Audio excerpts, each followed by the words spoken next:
Is your makeup just so? Guess you don't know that you're beautiful. Try on every dress. How did we meet? We met in Circuit City in 2006. He worked in Rose Shop. I was a customer service rep. I just walked by and I got a phone call to the front desk asking what my name was.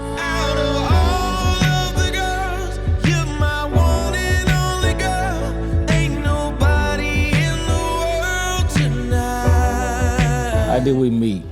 We met at Circuit City, way back when Circuit City was a store. I was working in Rose Shop, the little car audio department. She was the customer service rep. I had already been there for about maybe a year, coming up on a year.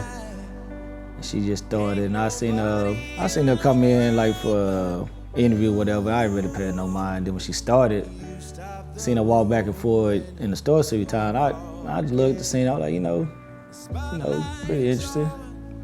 Nice little chick that started. But I never did I ever think that we'd be at this point that we are now. Stop standing in line, 'cause you're all mine.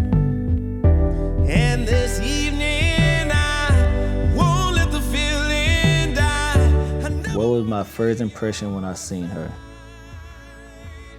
You know what, that's funny, because I really didn't have a first impression, because when I seen her, she just kind of, walked through the store, and I was just like, we got a new girl that work here. I was like, she looked better than what we already had working there. So I was just like, I can flirt with her a little bit, talk to her, because it ain't nobody else to really talk. It make the shifts go by pretty fast. And that's how it really started, how we just started talking. And then she just came out to be real genuine person, that's just a sweet person. And it was funny and cool to talk to. So we went on a couple of lunch dates. Used to go to Taco Cabana. You just walk right across the parking lot. You go to Taco Cabana, used to go there a lot. And then one thing led to the next. You don't have to try. Don't try, don't try. You don't have to try.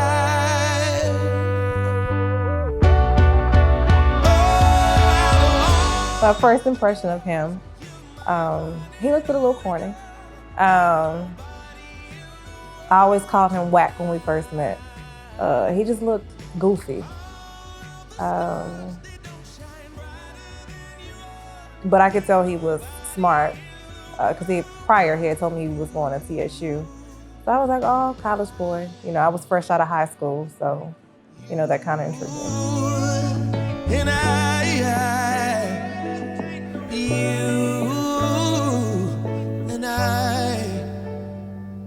nobody in the world. When and where, our first date was at Saltgrass. I believe, the one on 16. Every time I pass it, I'd be like, that's where all began.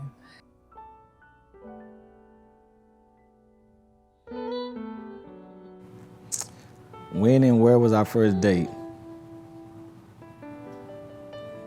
Man, that's a good one. When and where was our first date?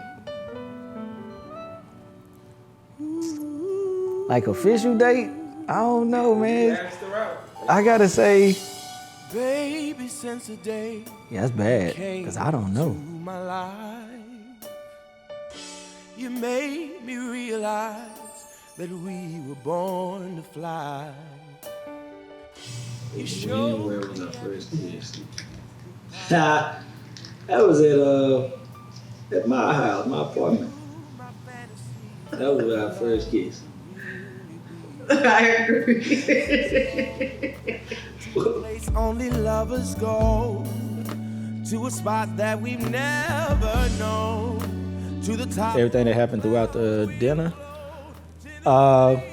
it was good. We finally everybody was that I invited came out. We had a good dinner. It was fun. Laughter, drinks. Uh, we didn't really have any games or nothing like that. We just everybody sitting, talking, eating, making it seem like a normal event because that's how I wanted to do. I specifically tell everybody, hey, don't bring nothing extra. Don't try to bring balloons, cake, none of that. Even though I had balloons and cakes and roses and stuff hid, but I didn't want nothing to be out of the ordinary. I wanted it to look like a straight normal dinner because once again she'll figure everything out.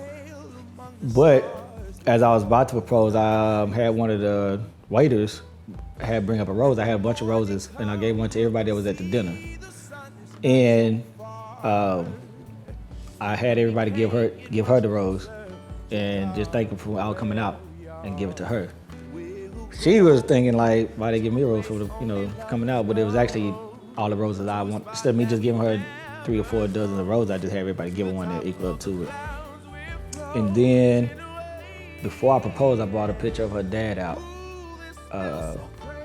I never got the chance to meet him, but from the stories from all the family members and her mother and her aunt, and from how she talks about him, he was a very, very special man.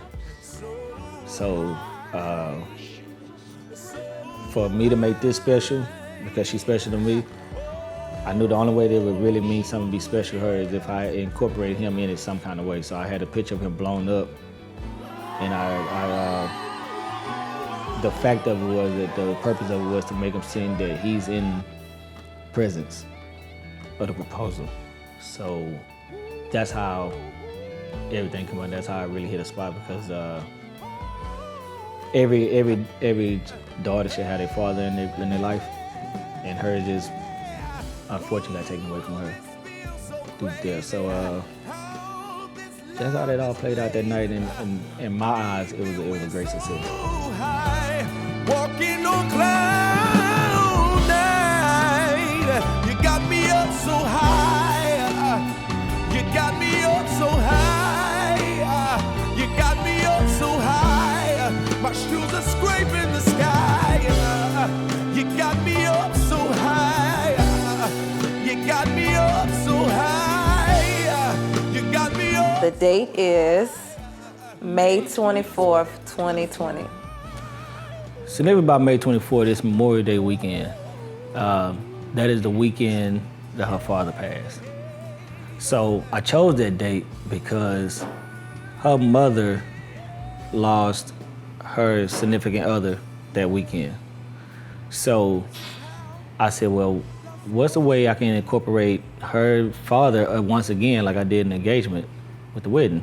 So if her mother lost her significant other that day, she can gain her significant other that day, that weekend. So that's how we switched. Her parents lost one, but now her parents was gaining one. So we just switching spots. That's why that day, that weekend is so special because it ties to her mother and her father being let's see, what is the best word for it? Unexpectedly separated out of the blue. So now we're gonna join families and tie the knot another way. That's what's so special about that date. What I look most about our future is definitely blossom into the adults that we are. I'm glad to be doing this thing called Life with You forever. Definitely shocked that we're here, even though we've been dating for 12 years. But it feels different. I feel that it was right on time when you proposed. I think we're ready. I love you. You gave me my greatest gift, which is our daughter, Kaylee.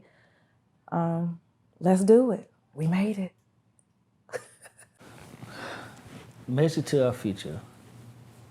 Brandolyn the Dead Burks. You are a very special woman.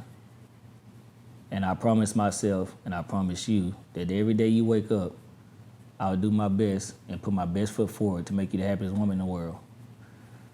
And I will continue to do that. And as I wake up, my feet hit the ground, that's what I promise will keep. Our future will be bright no matter what happens, no matter what I have to do. I will, with everything in me, give you everything your heart desires for you and our child. Our future is bright as long as I have you. Because with you, there's nothing that I can't not accomplish. I can accomplish anything that I put my mind to, and when you behind me, it's easy work.